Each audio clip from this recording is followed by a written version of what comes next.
करू शकता, बोलू शकता, पण भारतीय जनता पार्टी सोबत ज्यांनी कोणी गद्दारी करायचा प्रयत्न करत असेल तर या माता भगिनी त्यांना माफ करणार नाही, त्या तुमच्या माध्यमातून सांगू इच्छितो। मी सोलापूर शहरामध्ये आज पार्टीने त्यांना काय दिलं नाही, आज पार्टीने काय दिलं नाही, गेले 30 वर्ष झालं, 25 वर्ष झालं नगरसेवक आहेत,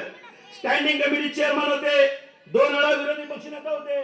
3 वेळा सभा, 2 वेळा एकदा नाही सभागृह नेते होते। एवढं सगळं जर देऊन जर आमच्यावर अन्याय झाला असं म्हणत असेल तर येणाऱ्या 20 तारखेला कमलाच्या चिन्हासमोर बटन दाबून या सगळ्या उपस्थित सगळे माता भगिनी या ठिकाणी उत्तर देतील असं मी तुम्हाला या ठिकाणी या माध्यमातून सांगू इच्छितो। अनेक उदाहरणं आहेत,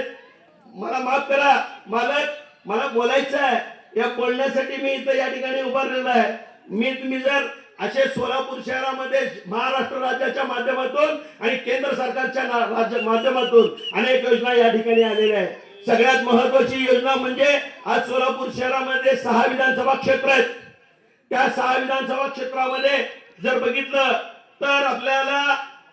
17,000 लाडक्या बहिणींसाठी आमदार विजयकुमार देशमुख मालकांनी केलेला आहे। आणि ज्यांनीपणे आता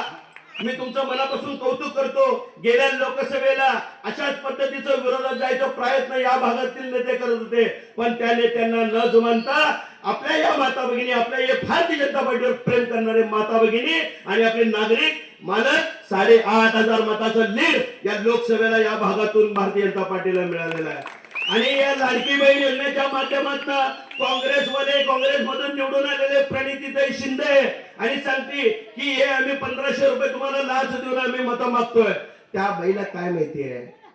भाऊ बहिणीचं प्रेम, भावाभावाचं प्रेम, आई वडिलाचं प्रेम त्या भगिनीला माहित नाहीये। पण या आमच्या माता भगिनींच्या अडचणी ओळखून आमचं महाराष्ट्र सरकार एक चांगल्या पद्धतीचा निर्णय, महायुतीचं सरकार चांगल्या पद्धतीचा निर्णय घेतलाय। जर एखाद्या चिमुकल्या बाळाला जरी आपण जर आजारी पडला तर त्याला 200-400 रुपये खर्चायला लागतात, दवाखान्याकडे न जाता आपण डायरेक्ट मेडिकल मध्ये जातो, 20-25 रुपयाच्या गोळ्या औषध घेऊन त्या बाळाला देतो। त्यांना काय माहिती आहे काँग्रेसवाल्यांना आणि त्यांना काय माहिती आहे विरोधकांना, अरे कोरोनाच्या काळात हेच आमदार साहेब प्रत्येक प्रभागामध्ये, प्रत्येक घराघरामध्ये, प्रत्येक गल्लीमध्ये आम्हा सगळ्या नगरसेवकांना, भारतीय जनता पार्टीच्या कार्यकर्त्यांना सांगून प्रत्येक भागामध्ये धान्य वाटप केले, प्रत्येक भागामध्ये औषधोपचाराची व्यवस्था केली, अनेक ठिकाणी शिबिर घेतले गेले। या तुम्ही सोलापूर शहरामध्ये बघत असताना तुम्हाला वाटत असेल राजू पाटील वगैरे भरपूर शिबिर घेतात, आमदार साहेबांनी प्रत्येक कार्यकर्त्याला सांगून मोठमोठे शिबिर घ्यायला लावायचे आणि चांगल्या पद्धतीचं काम करून द्यायचा प्रयत्न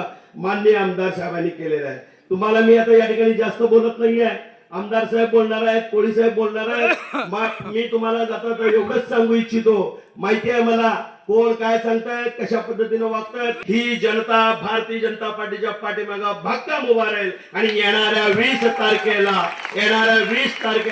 एवढं बटन दाबतील, 8,500चं लीड तोडून 10,000चं लीड भारतीय जनता पार्टी प्रभाग क्रमांक 3च्या माध्यमातून आम्ही देऊ। या ठिकाणी मी माझे 2 शब्द